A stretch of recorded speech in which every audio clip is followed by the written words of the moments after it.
Hello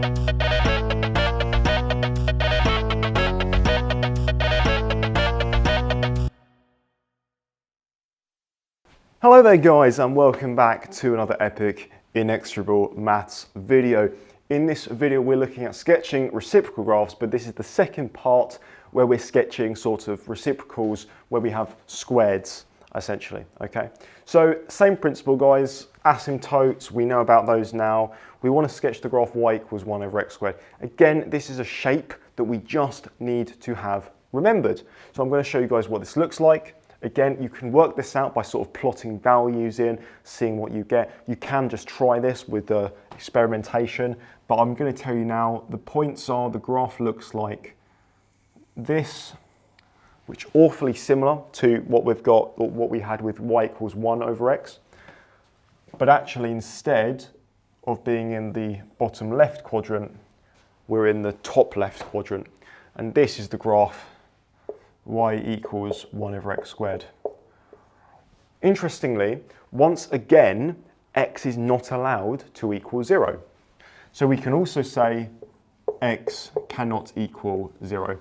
Why? Because 1 over 0 squared is the same thing as 1 over 0, not allowed.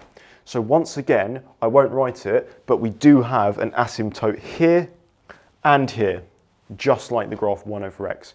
It's just that we've actually got this guy coming up here. One thing to note is that although you can't really see it, and I haven't necessarily drawn it, this graph approaches the x and y axis a little bit faster than the graph y equals 1 over x does, okay?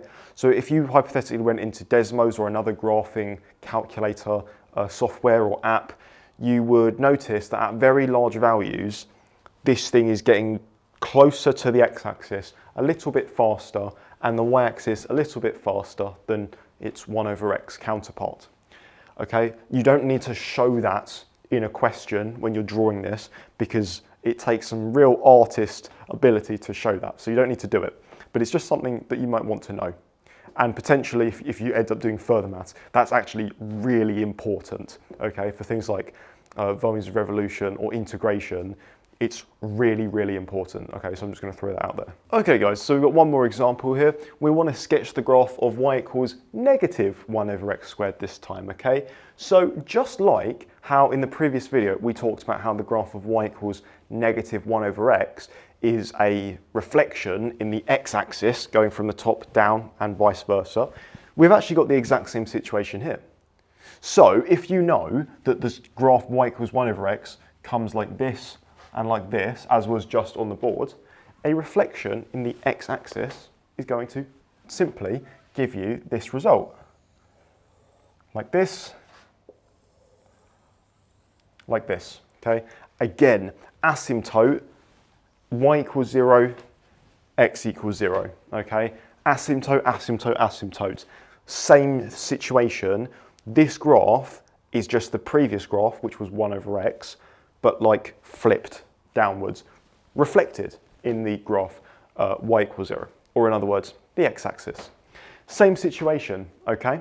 And guys, in all honesty, that is it. That is what you need to know for sketching reciprocal graphs.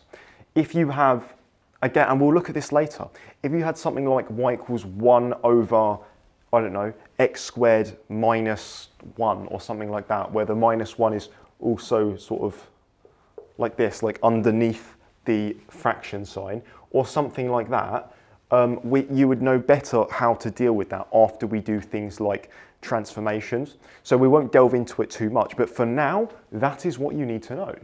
The bigger the top number is, the sort of further away it is from the x-axis. So hypothetically, if you wanted to sketch also on the same graph, y equals, let's say, minus 10 over x squared, minus 10 over x squared would just look more like this and like this.